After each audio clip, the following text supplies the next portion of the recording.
Hello students, welcome to IE. In this video, we are going to discuss about some mathematical equations that should be needed for the GATE examination for the MOS capacitors. So far in the previous video, what we have learned? We have learned about the theoretical concept or theoretical understanding how the MOS capacitor will work in the different regions. जैसे accumulation region, दूसरा था depletion region, third one was the inversion region. Now we will discuss about some mathematical equations that will come out from that different mode of operation. And these mathematical equations are very important with respect to the GATE examination numericals. Because in the numericals they will not ask you the theoretical concept, they will ask some numerical questions, and to solve those numerical questions you need these mathematical equations. So far what we have learned, so far we have seen that for a P substrate MOS capacitor, there was a metal layer, this is the metal layer, and there was a oxide layer. So this was metal oxide semiconductor, and this semiconductor was p-type. So this is my gate terminal. So ये था मेरा block diagram, and we have seen that if we apply a negative potential here, if we apply a positive potential here, then what will happen? There will be some accumulation of holes near the interface. Accumulation of holes. Similarly, if we apply positive potential to the VG, अगर मेरा VG positive potential होता है, and if this positive potential is less than or equals to the threshold voltage, if this condition happens in the VG, so यहाँ पे negative आएंगे.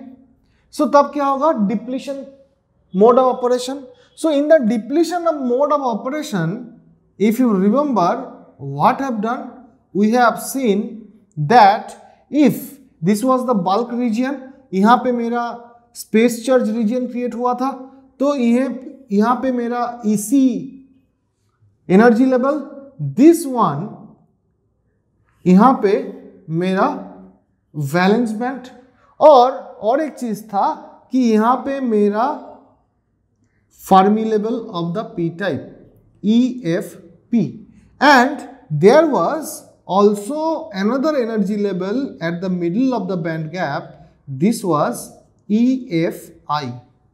So ये था. तो when we apply a positive potential but less than the VTH, तब क्या हुआ था कि ये वाले रीजन पे यहाँ पे जो मेरा इंटरफेस रीजन था, इस इंटरफेस रीजन पे नेगेटिव स्पेस चार्ज आए थे. सो नेगेटिव स्पेस चार्ज के लिए क्या हुआ था कि ये जो मेरा फर्मी लेवल है, this Fermi level was constant, ये फर्मी लेवल कांस्टेंट थे, but this valence band was moving away from the Fermi level and it is coming closer, this conduction band was coming closer to the Fermi level. So what was happening? There was a band bending like this. So that's why there was also a band bending in the EFI. अब ये जो band bending हो रहा था, कहाँ पे हो रहा था? ये हो रहा था आपका interface region पे. ये था band bending. Now we will define another property or another particular voltage that is called as VFB. What is this VFB? VFB is called the flat band voltage of the MOS capacitor. So what is this flat band voltage of the MOS capacitor, which will be very important with respect to the numericals. अब flat band voltage का मतलब क्या है कि यहाँ पे suppose मैंने VG1 voltage apply किया कि मेरा जो पॉजिटिव पोटेंशियल होगा ये VG1 है, but it is less than VTH. So कौन से रीजन पे आएंगे? अभी मेरा डिप्लीशन रीजन और डिप्लीशन मोड ऑफ ऑपरेशन होंगे, because my gate potential is positive but less than VTH. So now Now what will happen? The band are bending. So इसी bend होके फर्मी लेवल की तरफ आ रहा है, EV bend होके Fermi level से दूर पे जा रहा है.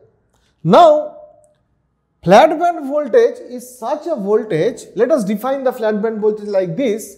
कि this flat band voltage is VFB is that voltage that should be applied at the gate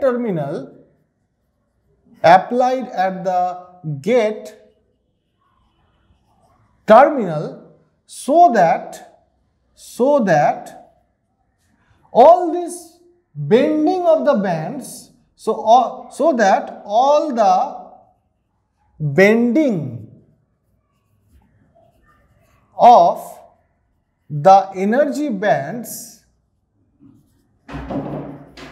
will be minimized. Minimised का मतलब क्या है कि ये पहले क्या था, फ्लैट था, ये फ्लैट बैंड था, फिर ये बेंड हो गया, फिर मैंने क्या किया कि ये गेट पोटेंशियल पे कुछ वोल्टेज डालने से यहां पे मेरा बेंडिंग ऑफ द बैंड्स हुआ. तो इस बेंडिंग ऑफ द बैंड को अगर मिनिमाइज करना है, इसका मतलब इसको अगर फिर से मुझे फ्लैट बनाना है, फिर से मुझे इसको फ्लैट ऐसा बनाना है, फिर से मुझे फ्लैट बनाना है. तो जो वोल्टेज मुझे यहां पे डालने पड़ेंगे उसको बोलेंगे फ्लैट बैंड वोल्टेज. सो फ्लैट बैंड वोल्टेज का मतलब क्या हुआ कि जिस वोल्टेज को मैं गेट पे डालने से ये जो बेंडिंग ऑफ द बैंड्स हुआ था वो मिनिमाइज्ड होके फिर से फ्लैट हो जाएंगे, उसी को बोलेंगे flat band voltage. And it is a very very important property of a capacitor. So the flat band voltage is defined by that voltage that should be applied to the gate terminal so that all the bending of the energy bands will be minimized and become flat. And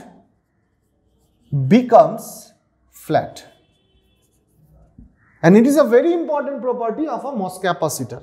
So there is a equation, derivation तो है इसका मगर we'll skip the derivation. So there is a equation which will give us the flat band voltage, and this equation is very much important with respect to the gate numericals. बहुत सारे numericals आया हुआ है इस flat band voltage से. So this flat band voltage is defined by a equation that is phi ms minus QOX divided by COX. So this is a well-known equation for the flat band voltage. अब ये phi ms क्या है? Phi ms का मतलब है phi ms. This is the metal semiconductor work function difference. Work function difference.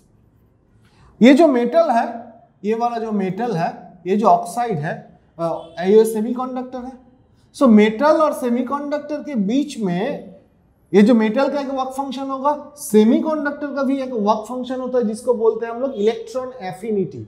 Work function metal का होता है और सेमीकंडक्टर का क्या होता है, electron affinity. So the difference between the work function of the metal and the electron affinity of the semiconductor is called as the phi ms.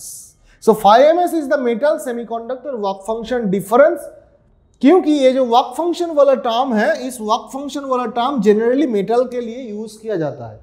और same चीज को अगर मैं P सेमीकंडक्टर के लिए जाऊंगा तो उसको बोलेंगे electron affinity. But both of them are same. Only the metal के लिए मेरा वर्क फंक्शन और सेमीकंडक्टर के लिए आपका electron affinity.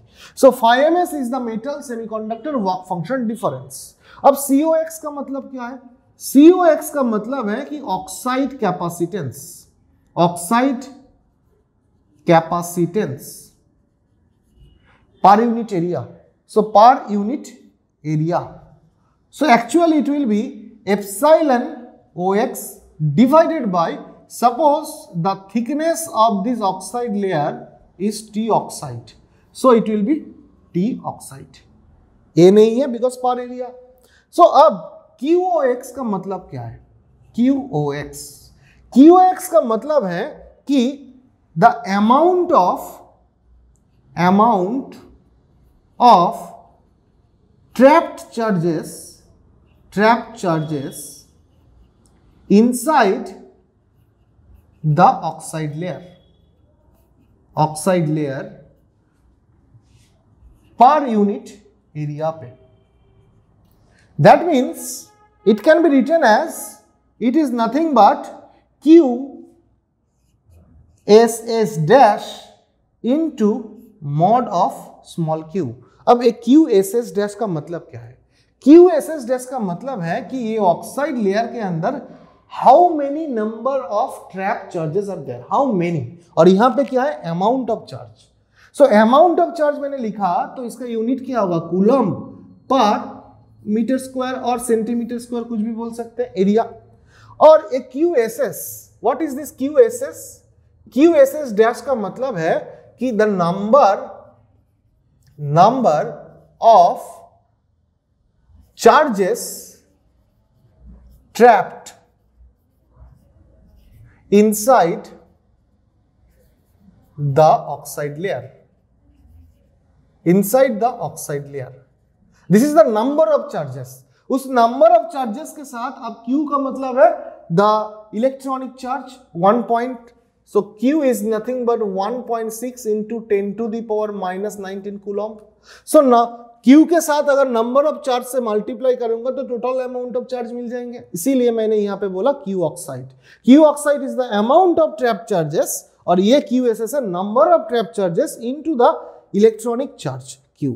So this is the very important formula with respect to the, बहुत सारे न्यूमेरिकल यहां से आया हुआ है, बहुत सारे numerical. If you look at the previous year question you can see बहुत सारे न्यूमेरिकल इस फ्लैट बैंड से आया हुआ है। So this is the definition of the flat band voltage that we have defined right now, and the flat band voltage is defined by this equation where VFB equals to 5ms minus QOX divided by COX, and QOX can be calculated by this formula, that is QSS dash into Q mod, and QSS dash is nothing but the number of charges that is trapped inside the oxide layer। So hopefully you have understood the flat band voltage. Now we will go for other different mathematical equation. Now let us see some equations or mathematical equations regarding the depletion width at the interface region। So depletion width कहाँ पे हुआ था? Depletion width, if you remember and if you have seen the previous videos, then you can understand this video also। So if you have not seen the previous video, I will request you to go for the first video जहां पे हमने theoretical description के बारे में, theoretical understanding of the MOS capacitor के बारे में discuss किया था, उसके बाद ये वाले वीडियो पे आइए। सो हमने पिछले वाले वीडियो में देखा था कि for a P substrate MOS capacitor if we apply, यहां पे अगर मैं पॉजिटिव पोटेंशियल डालता हूं, पॉजिटिव पोटेंशियल, अभी मेरा VG पॉजिटिव पोटेंशियल पे है। So if my VG is positive, तब क्या होगा कि the holes will ripple away और holes will move away from this interface, और इस इंटरफेस रीजियन पे मेरा नेगेटिव चार्ज का एक लेयर क्रिएट होगा। These are the space charges. So this is the width of the depletion layer. Now ये width को अगर मैं W बोल के रिप्रेजेंट करता हूं, W बोल के, so what will be the equation that will give the width of the depletion layer for some value of VG। So now for that purpose, that means right now what is W? W is the width of the depletion layer in the MOS capacitor। So the width of the W has some equation, इसका derivation भी होता है। Will not do the derivation because आपको gate पे अभी derivations नहीं चाहिए, आपको सिर्फ इक्वेशन चाहिए। So W equation can be written as by some equation, it depends on the permittivity of this semiconductor also. So 2 epsilon s into phi s, इसके साथ आपका आएंगे Q इंटू Na, उसके साथ उसके ऊपर मेरा root over. So this is the equation that will give the width of the depletion layer in the depletion mode of operation at the interface region. So now what is this epsilon s? Epsilon s का मतलब है it is the permittivity of semiconductor. Phi s का मतलब क्या है? Phi s is nothing but it is a very important parameter called the surface potential. Surface potential. अब ये surface potential का मतलब क्या होता है? How to find this surface potential? Surface potential के फाइंड करने के लिए सपोज यहाँ पे आपने पॉजिटिव पोटेंशियल डाला था, यहाँ पे नेगेटिव पोटेंशियल डाले थे, और आपने क्या किया कि ये जो Vg पोटेंशियल है, दिस Vg सपोज अभी ग्रेटर देन Vth है. सपोज अगर ग्रेटर देन नहीं, इसको मान लीजिए अभी लेस इक्वल्स टू Vth है. Suppose Vg is right now threshold voltage के सेम है. अगर थ्रेशोल्ड वोल्टेज के सेम होंगे, if you have seen the previous video, we have seen that ये मेरा EC होगा. So this is my EV.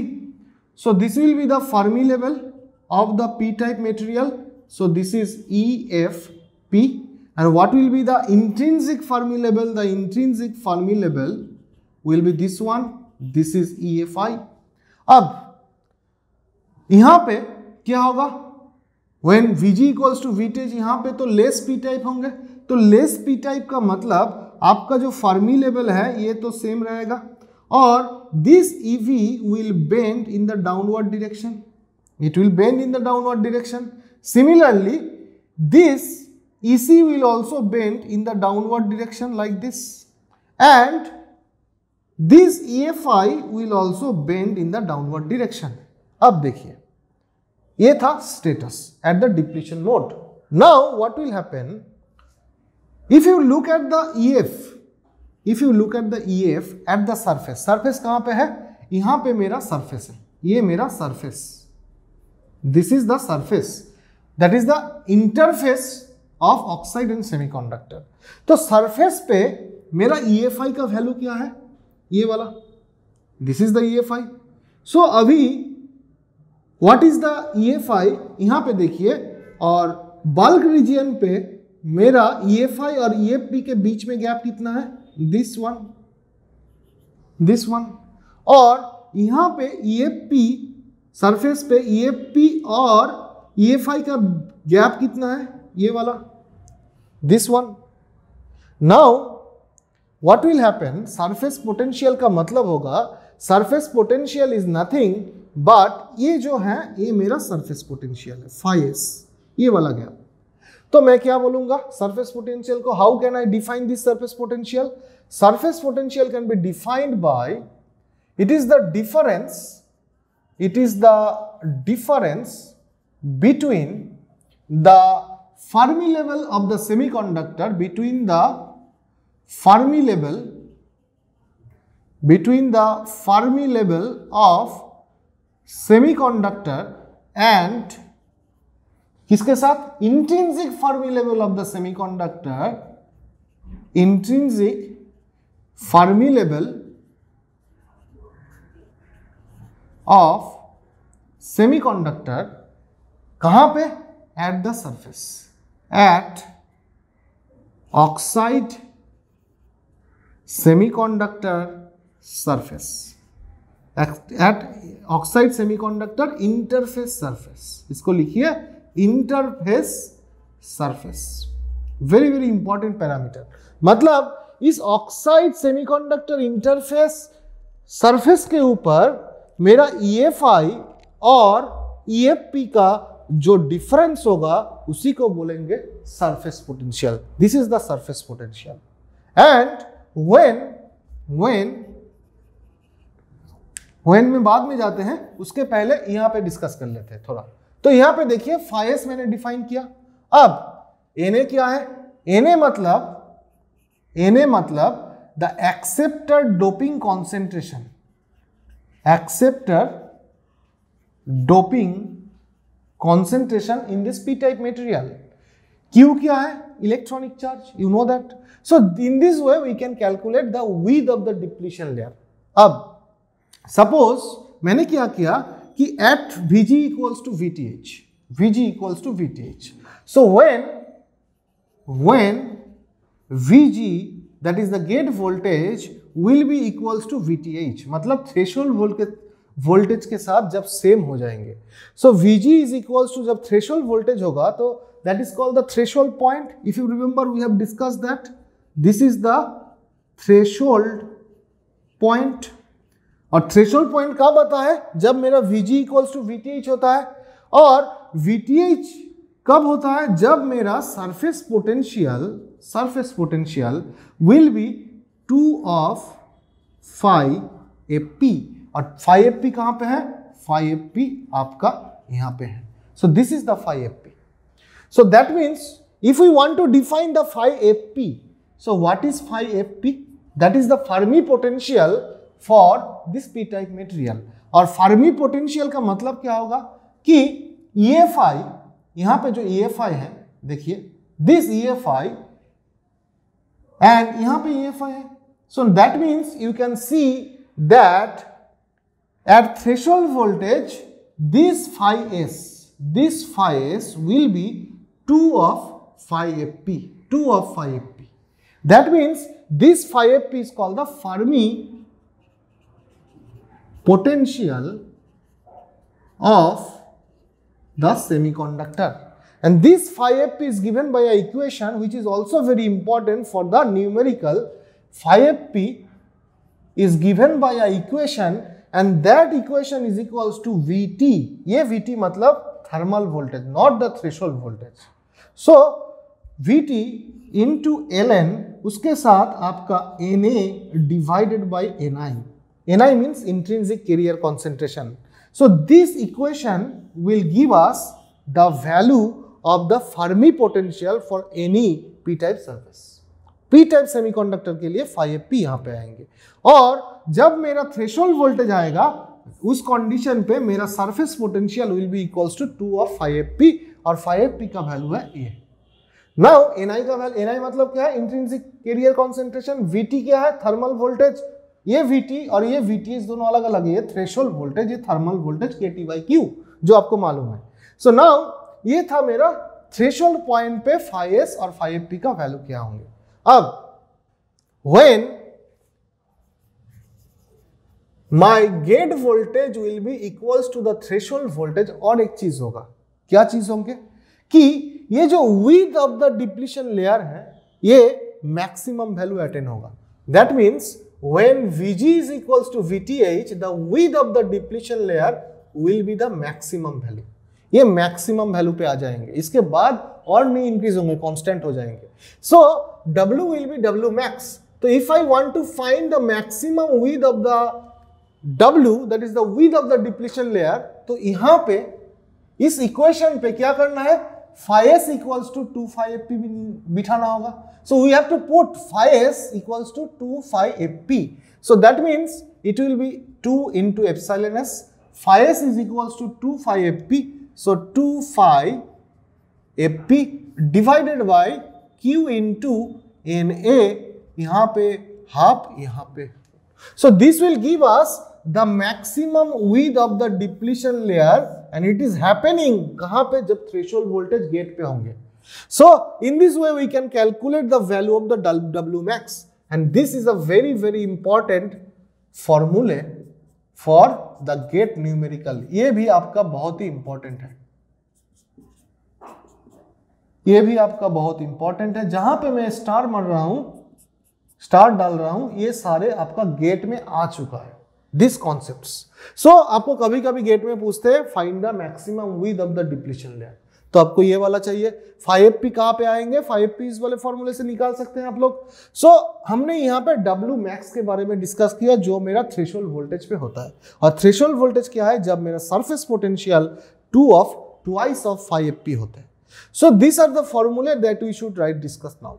Another way, we know that जो VTH था, ये जो VTH, जब phi s equals to 2 phi Fp हो रहा था, so the value of the Vg is called the VTH, and this VTH is also defined by another way also by using the flat band voltage. Flat band voltage plus 2 of आपका 5FP. So this will give another equation of the threshold voltage, जहां पे देखिए threshold voltage आपका flat band voltage plus 2 of 5FP है और 5FP का equation ये वाला है. So this equation is also very important for the gate numericals. यहाँ से क्वेश्चन आ चुका है. तो यहाँ पे जितने सारे मैथमेटिकल इक्वेशंस आपने देख रहे हैं, सो सारे इक्वेशन से क्वेश्चन आ चुका है. This equations are very very important for the MOS capacitor numericals. So hopefully you have understood some mathematical equations will be needed for your gate numericals, and we have discussed that equations. Hopefully you have understood that, and if you want more videos like this, just subscribe the channel below and press the bell icon so that whenever the new videos will be uploaded, you will get notified. And thank you very much for watching the video.